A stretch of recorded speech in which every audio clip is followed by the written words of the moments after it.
Assalamualaikum warahmatullahi wabarakatuh. Alhamdulillahirabbil alamin. Kita masih diberi kesehatan oleh Tuhan sehingga kita dapat berkumpul dan bertemu pada pelajaran pagi ini. Mari kita mulai terlebih dahulu dengan berdoa bersama menurut agama dan kepercayaan masing-masing. Berdoa dimulai.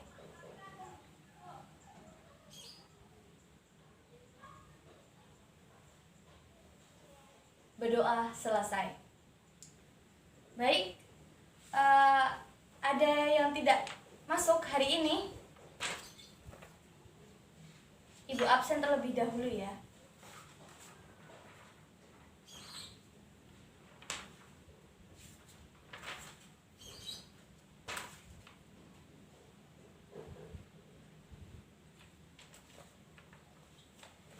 Jadi yang tidak masuk hanya satu orang, yaitu Nando karena sakit. Oke.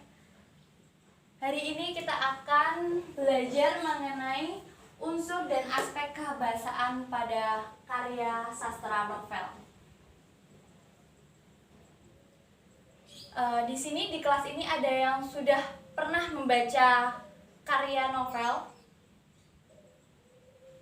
Ada? Jika ada, tolong angkat tangan dan katakan novel apa yang pernah dibaca. Ada? Yang sudah pernah membaca novel pasti akan mengetahui 3 hal ini: unsur intrinsik, unsur ekstrinsik, dan aspek kebahasaan pada novel. 3 aspek ini sangat penting pada sebuah karya novel. Pertama, unsur intrinsik. Unsur intrinsik itu ada 6. Terdiri dari tema, tokoh dan penokohan, alur, latar atau setting, amanat, dan sudut pandang. Tema adalah gagasan utama yang mendasari sebuah novel tersebut. Jadi, tema dapat menggambarkan secara garis besar apa yang akan diceritakan pada novel tersebut. Lalu yang kedua, tokoh dan penokohan. Tokoh di sini dimaksud adalah pelaku yang diceritakan pada novel tersebut. Bisa saja itu nama seseorang atau kata ganti aku, dia, dan nama lain. Lalu penokohan. Penokohan di sini yang dimaksud adalah karakter atau watak dari pelaku. Jadi ada 3 watak dalam novel. Watak dalam novel itu antara lain protagonis, antagonis, dan tritagonis. Protagonis adalah pelaku utama yang diceritakan pada novel. Pelaku utama biasanya berperan baik dan menjadi pokok atau senter dari sebuah cerita. Lalu antagonis. Antagonis ini lawan dari protagonis. Jadi biasanya yang bersifat jahat, yang memerangi, dan sebagainya. Lalu yang watak ketiga adalah tritagonis. Tritagonis ini adalah bisa dikatakan tokoh atau watak penengah. Jadi yang menengahi antara antagonis dan protagonis. Lalu yang poin ketiga, unsur intrinsik adalah alur. Alur adalah kepingan-kepingan peristiwa yang membentuk jalannya cerita pada novel. Jadi peristiwa akan disusun, cerita akan disusun berdasarkan cerita-cerita sepenggal-sepenggal cerita. Cerita ini awalnya bertemu, jatuh cinta, lalu mereka menikah, atau jatuh cinta, putus, lalu menemukan orang baru. Lalu yang keempat adalah latar atau setting. Latar atau setting adalah gambaran tentang peristiwa yang ada dalam peristiwa. Latar atau setting ini meliputi 3 hal, yaitu latar waktu, latar tempat, dan latar suasana. Latar suasana bisa sedih, senang, gembira, bahagia, terharu. Kalau latar tempat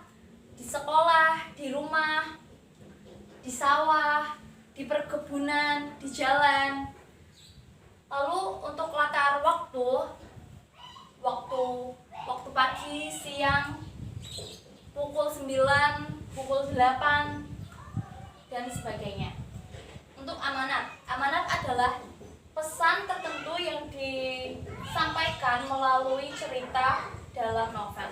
Jadi pengarang itu biasanya menyampaikan pesan-pesan tersirat dari cerita yang telah dibuatnya agar pembaca paham dan mengambil sebuah intisari dari cerita yang dibuat oleh pengarang. Poin yang terakhir dari unsur intrinsik adalah sudut pandang. Sudut pandang adalah cara pengarang menempatkan dirinya dalam sebuah cerita. Di sini sudut pandang ada 4, yaitu sudut pandang orang ketiga serba tahu, sudut pandang orang ketiga sebagai pengamat, dan sudut pandang orang pertama sebagai pelaku utama, dan sudut pandang orang pertama sebagai sampingan. Biasanya sudut pandang orang pertama itu sudut pandang orang ketiga itu dia menggunakan nama. Jadi dia lebih banyak menggunakan nama-nama dari tokoh. Contoh tokoh Asma. Asma bertemu dengan Nanda di hari ini. Sudut pandang ini tidak menggunakan aku atau kamu, kita, tidak. Kalau untuk kata aku, kamu itu merupakan sudut pandang orang pertama. Baik, kita lanjut lagi pada unsur kedua dalam sebuah karya novel. Unsur kedua dalam sebuah karya novel yaitu unsur ekstrinsik. Unsur ekstrinsik adalah unsur yang membangun novel dari luar. Maksudnya apa unsur yang membangun novel dari luar?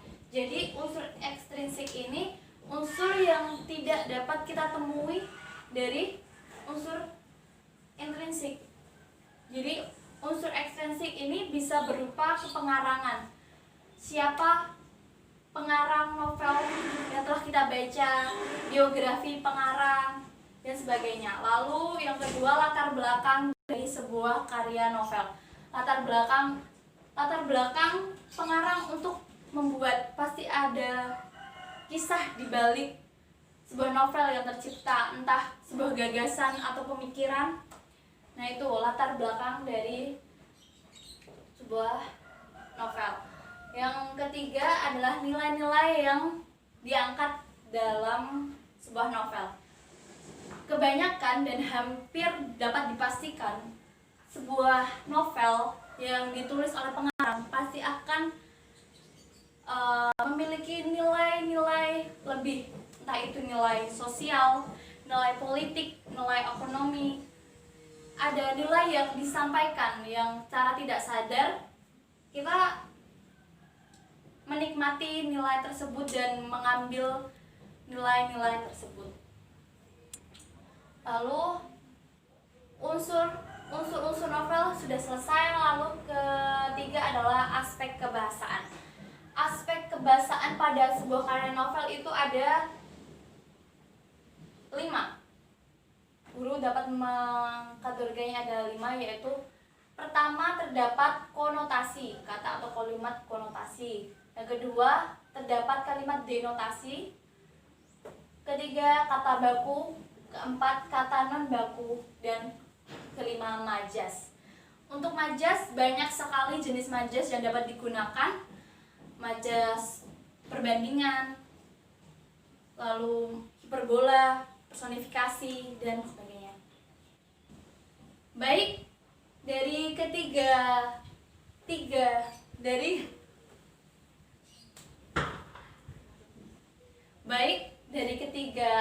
poin yang telah Ibu sampaikan ini, ada yang ingin ditanyakan? Baik, jika tidak ada, Bu Guru di sini memiliki contoh karya novel yang bisa kalian jadikan contoh atau acuan ya. Bu Guru pinjamkan bisa dibaca secara bergantian.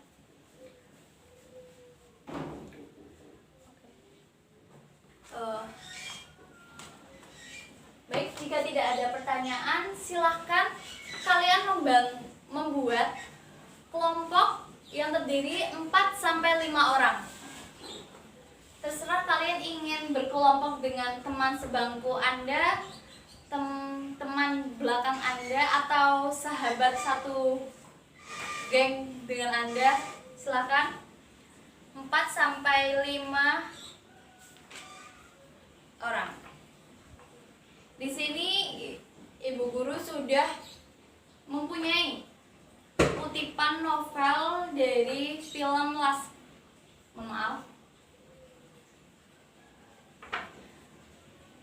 Di sini Ibu Guru sudah memiliki kutipan novel Laskar Pelangi. Ibu akan membagikan satu persatu pada setiap kelompok.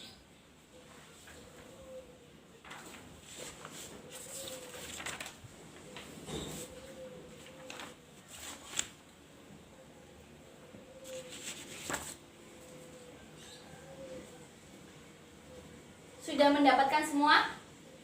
Sudah? Kutipan yang telah Ibu bagi tadi, baca dan cermati unsur-unsur apa saja yang muncul dari kutipan tersebut. Apakah di situ terdapat tema, ada tokoh, atau sudah terdapat unsur ekstrinsik, serta mengidentifikasi aspek kebahasaannya. Identifikasi, tentukan, dan diskusikan bersama teman-teman satu kelompok Anda. Ibu beri waktu 20 menit. Baik, waktu mengerjakan sudah habis, sudah 20 menit. Sudah selesai semua? Yang belum angkat tangan. Kelompok mana? Kelompok 3. Oh iya, Ibu beri waktu 5 menit lagi ya. Untuk yang lain bisa dilihat kembali, dievaluasi terlebih lagi apakah masih ada kekurangan atau belum teridentifikasi. Baik, sudah 5 menit waktu tambahannya. Mari kita koreksi bersama hasil analisis kalian. Silahkan hasil analisis kalian tukar dengan kelompok lain. Baik. Sudah bertukar?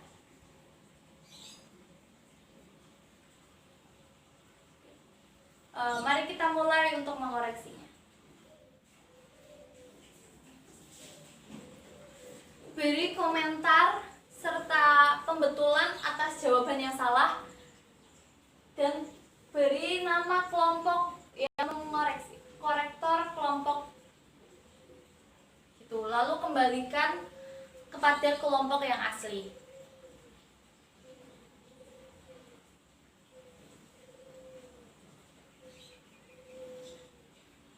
Setelah kembali,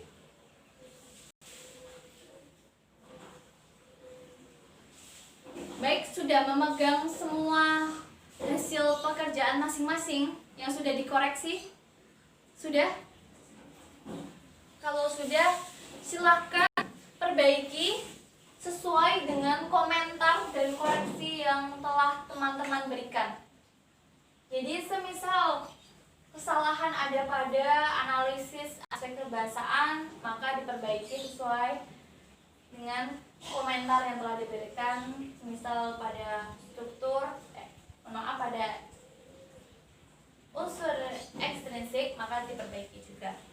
Ibu beri waktu 5 menit, lalu kumpulkan di meja Bu Guru.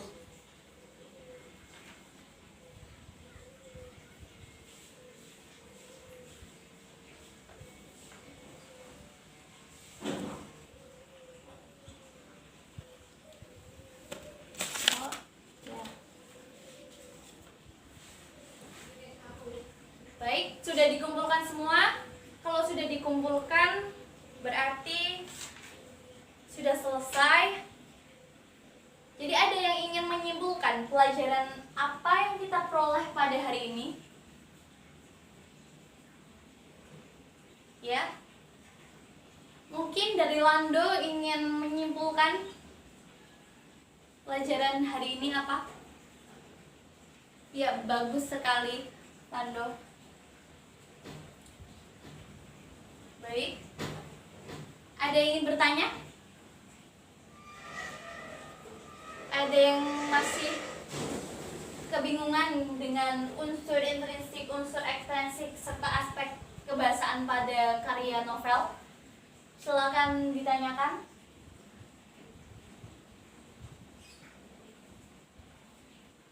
Jika tidak ada, Ibu akan memberi tugas untuk pertemuan yang akan datang. Jadi tugas minggu ini adalah kalian wajib membaca satu karya novel milik siapa saja.